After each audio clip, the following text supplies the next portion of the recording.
All right, so check it out. I'm going to show you exactly the teardown and diagnosis of this 2003-2004 ZX6 Kawasaki 636.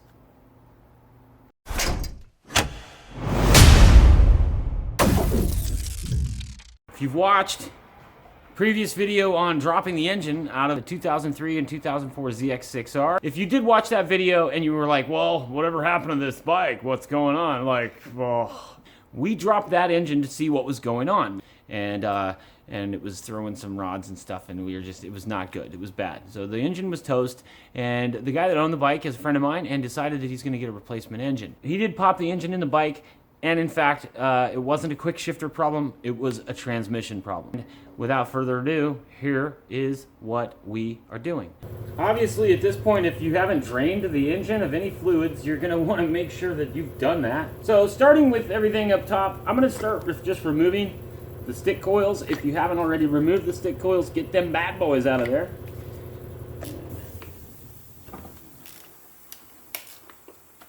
We'll just crack them out. T-handle. Because we like our T-handle, don't we? Sorry, I didn't mean to pass gas there. My bad. And as we always talk about, make sure you have a place to put everything. Little bins and little boxes. Alright, now you pop your valve cover off. Now's a good time to remove your gaskets and any dowels that'll pop out, because these things do like to disappear. Alright, now from here we're going to find top dead center on this thing, but we got to open up this side case here. Okay, we'll pull this off, pull this cover off, and we will expose some oil. That's why we have these little raggedy rags, all close and on hand. Now you've exposed all of your timing marks. And what you're going to do is you're going to rotate that bad boy clockwise. And if you're looking up here at your cams, what I always try and do is look at my number one cylinder and look for the intake stroke. You're going to intake right now, okay? There's our intake. And we should be on compression now, obviously, because we've just closed the intake valve. And now we're going to start looking for our T1 and 4, and we're going to line this up with the split in the case right here. Get that bad boy right up where it wants to go. There we go. We are TDC on the number 1 and number 4 cylinders. So now you're at TDC, you're going to remove the cam caps. You're going to remove these cam caps nice and easy. It's all one piece of aluminum and it's all machined together. So if you were to break this piece, you're going to have to replace the entire head. So before you start any of this, you're going to remove the cam chain tensioner and release the tension on the cam chain itself.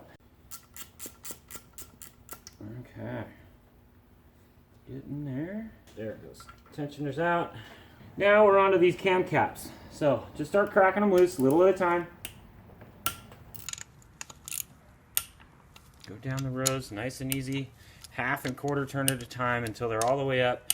You don't want to go up too fast. You want everything to kind of just gradually come up, because you do have some tension on some of the valves. You don't want them to just start cracking. It's going to want to pry up on one side more than the other. So be nice and slow about it. I'm just cracking them loose to get them easier to turn once I start getting involved in this. And then it'll be a little bit one of your most tedious tasks about this is just the time it takes to do it. That's it. Okay.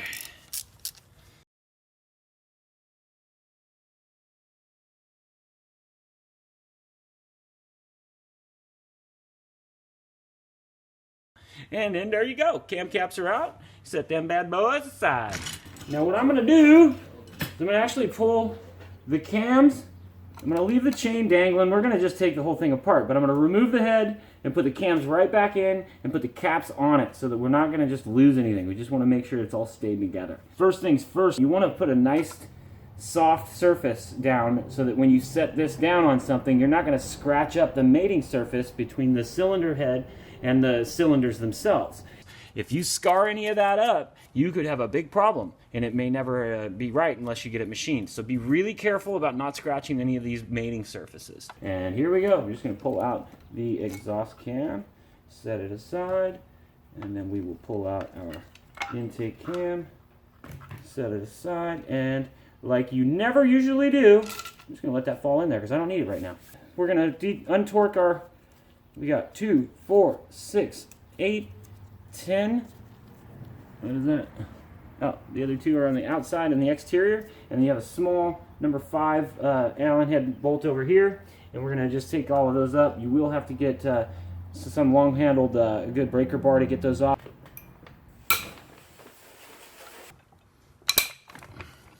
In here and pull these bad boys out.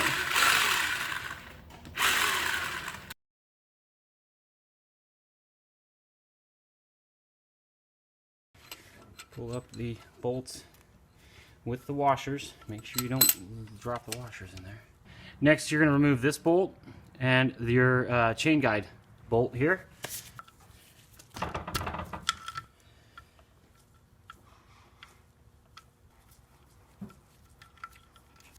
And after you've removed the upper guide bolt, you can remove the lower guide bolt.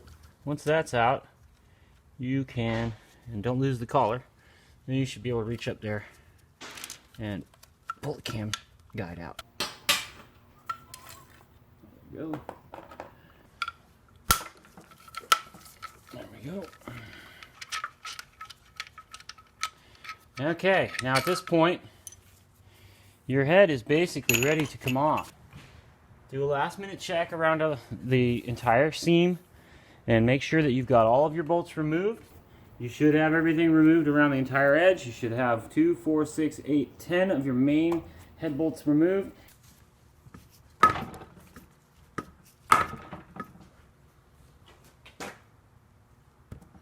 Head gasket's on there good. There it goes. Okay. Now, once it's loose, be careful that you don't lose any dowels. And you can pull that bad boy right off like that. And like I said, have a nice soft spot to set that aside. Like I was mentioning earlier, when I do put these things aside, I do like to put the cams back in it. They don't necessarily have to go in perfect. You just want to make sure that they're in the right spots. Set them in there. Put the cam over it, or the cap back over it. Just like that. With all the bolts in place. And then you shouldn't have to lose anything. You can even put the cover back on, and everything's just kind of housed and out of the way. Keep an eye for any dowels that you have. You have one here, one here. So we'll remove the head gasket next. And that's going to go in a trash bin.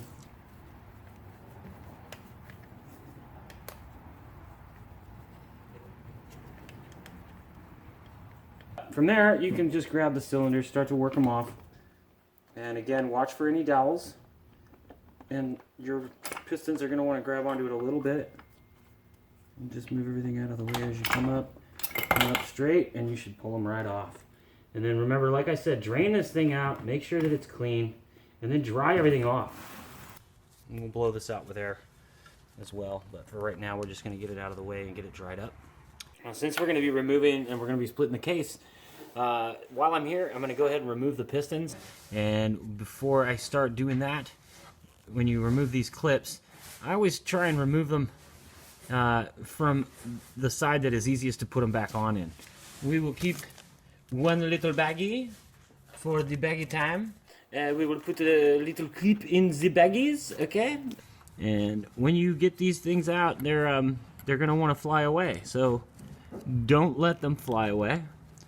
I usually like to put my finger around them as I pop them out. And I don't know if you can really see it. I'm trying to get 2 angles on it. But if you can see it here, it's starting to kind of pry out. And just keep working it around. In sense, we're going to be rebuilding the whole thing. If it fell in there, I'm not really that concerned. I'm more concerned about it flying away and disappearing into the depths of the shop here. I'm going to go ahead and put that bad boy right in my baggie. In the baggie. We'll be able to push the pin out on the piece done. And I'm going to mark this as well. This is going to be my number 4 piston. So if you're looking at this angle, this is the right side. This is the camshaft, the cam chain side. So this is the right side of the bike. This is the number 4 piston that I'm working on right now. And once you got that pin out of there, you can pull your pinky out and put that back in there. And number 4.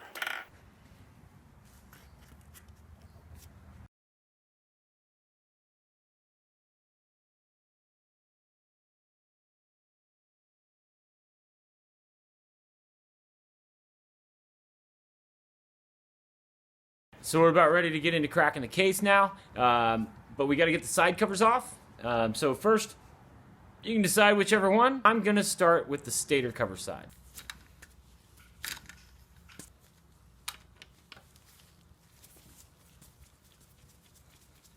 Now, it is magnetic, so you are going to have to tug at it a little bit. Just get around it and give her a good old tuggy, bro. A lot of tugging going on with these motorcycle things. Yeah, that's magnet right there. So once it gets to a certain spot, it'll come free. There we go. Now is a very good time to remove your starter idle gear.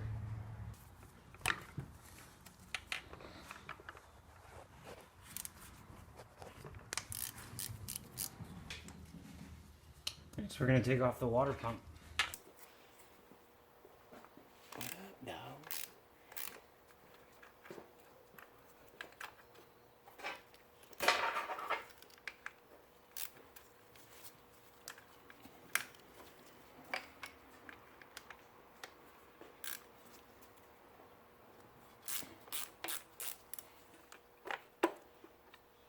Pull that bad boy right out. And it's the oil and water pump, so it's going to have a mess. Next, we're going to be pulling the clutch cover off so we can remove the clutch.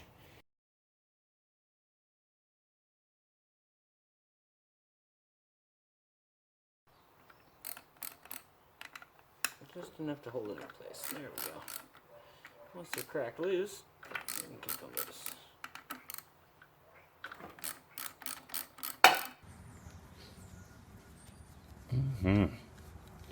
Very nice, very nice.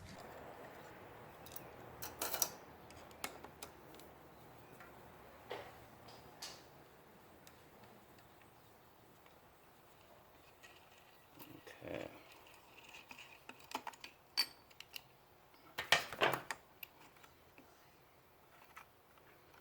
First things first, stay there. You're not coming out yet, pal. You're gonna wait, pal. Let me just take the whole stack out together as one piece, making sure not to lose my bearing. Pull that out as one piece. Keeping in mind we do have our springs here which need to come out as well.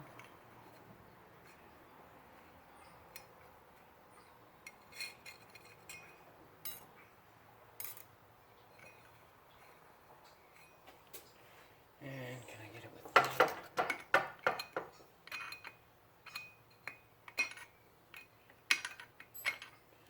I can't get that out yet. I'll set that in there for right now. All right. And now it's time to remove the clutch basket itself and get all this stuff out of the way. You're gonna need something to hold on to the clutch basket itself. This is a Motion Pro clutch holder tool. If you want to buy one of these things, I will leave a link somewhere in the comments if I can remember to do that. If I don't remember to do that and you are interested in finding this thing, you can just leave me a comment and I will make sure to do so. There you go. Grab the washer and the nut, and the basket comes right off. And you got another nut back here, a spacer, so don't lose that either. By the manual, it says to use a 4mm screw, pop them in these holes, and you can slide this thing out. Now, with a little bit of finagling and just jiggling it back and forth, you can actually get it to come out. It's not too hard. You just move it back and forth and kind of slide it. eventually get your hand on it, you can pull this guy all the way out like that, and the clutch basket will drop out of the way enough that you can actually remove it. So next thing we're going to remove is the oil filter and oil cooler.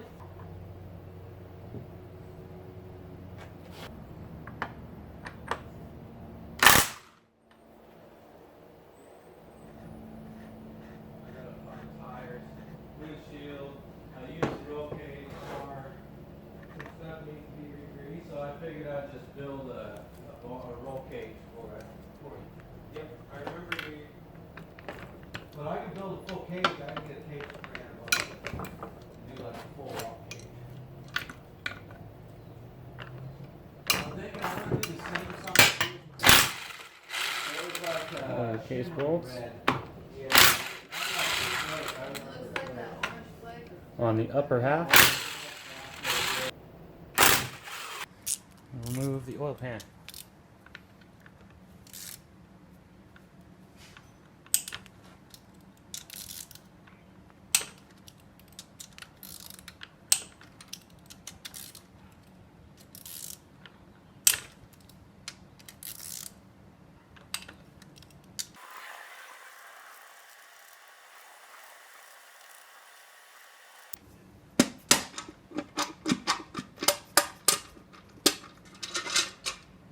Next thing's next.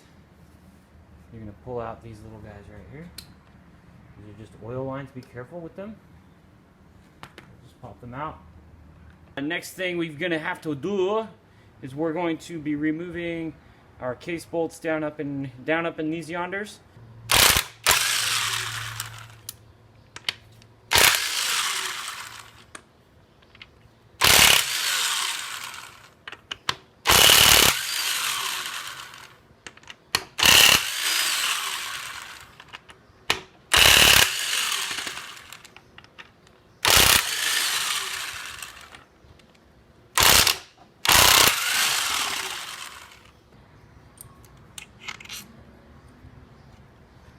And these also have washers on them, so make sure you don't lose the washers.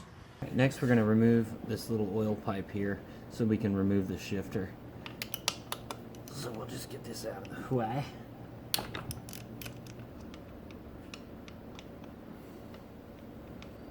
can get this little pipe out of there. Get that little pipe out of there. Get a little pipe. Almost. Come on, oil pipe. There it goes. Okay. Now you just pull on this bad boy and get your shift linkage out of the way.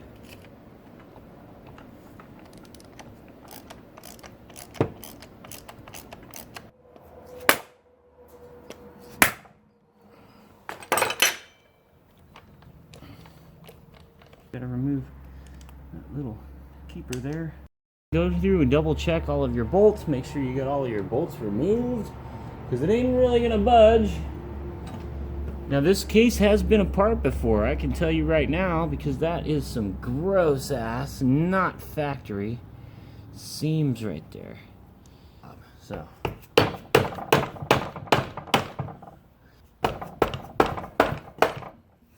Yeah. And just like everything, jiggle it loose, it'll come up. There we go.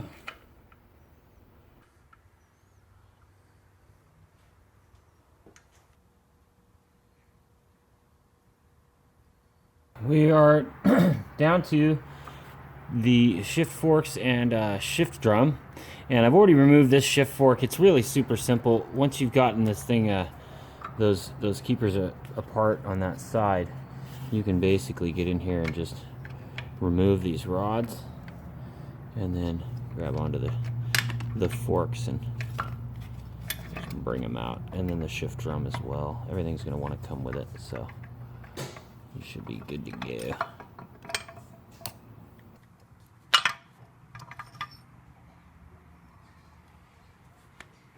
And it does definitely look like we've got some major wear going on with some of this stuff. So I would say the primary, yeah, we're going to need to take some measurements, but as you can maybe see here, there's some definite wear going on right up in here. and definitely we're seeing some yeah, it's definitely going to have some issues. So we got some shift fork damage for sure.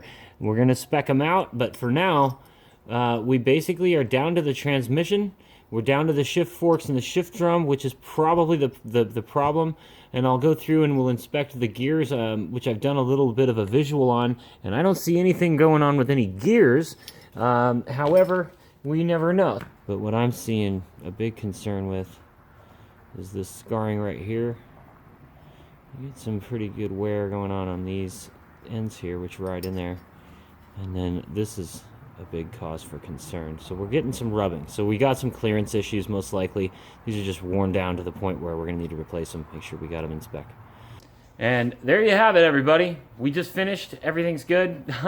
We kind of have an idea. In the next video, I will show you exactly what went on. We'll show you the specs that we got on the shift forks, and we'll put everything back together. So I hope you enjoyed this video. Don't forget to subscribe if you like what you see and you like this kind of technical stuff. If you like me just being a total goon, like, that's cool too. If you're just into beards or guys with blue eyes. This is weird. This is getting weird. All right, I'm out of here. Have a great one, and thanks for watching.